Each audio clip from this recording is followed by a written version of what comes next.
With the current wildfire situation in Jasper, the City of Edmonton is opening an evacuation site in Kennedale site at Northeast Edmonton. I'm here with Rob Brecky, and he's going to tell us more about the evacuation site. How are you doing so far? Good, thank you. Welcome. My name is Rob Brecky. I'm an emergency management officer with the City of Edmonton, Office of Emergency Management.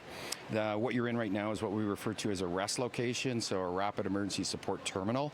What we've done is we've taken our historic response to and evacuations here from probably 2016 on, and more importantly the last 4 activations, 3 through 2023, and then the first one here earlier this year. And we realized what's our main objective? Our main objective here is to try and get people from their displaced location into their temporary residence as quickly as possible. We have our primary stakeholder here, Canadian Red Cross. They'll deal with accommodations, for example. So our process is one where people come in, they get received, they go through our registration process for the City of Edmonton, so they're registered with us in the province. Then they'll go through an assessment process with Canadian Red Cross, and then from there right into their hotels. So the amount of time they spend in this rest location is at a bare minimum.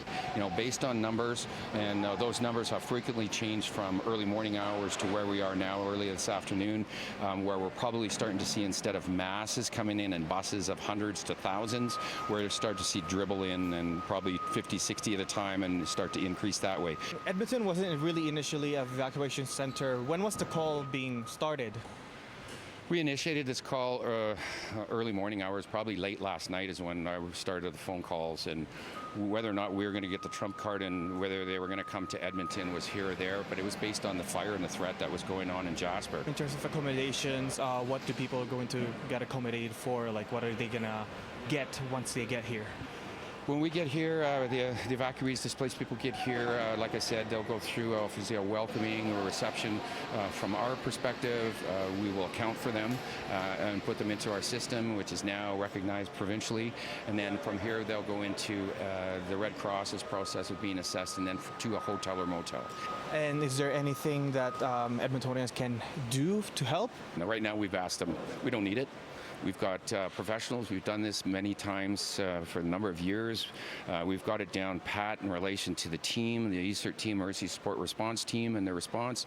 So we don't need volunteers. As far as donations, we're not really accepting any donations at this time.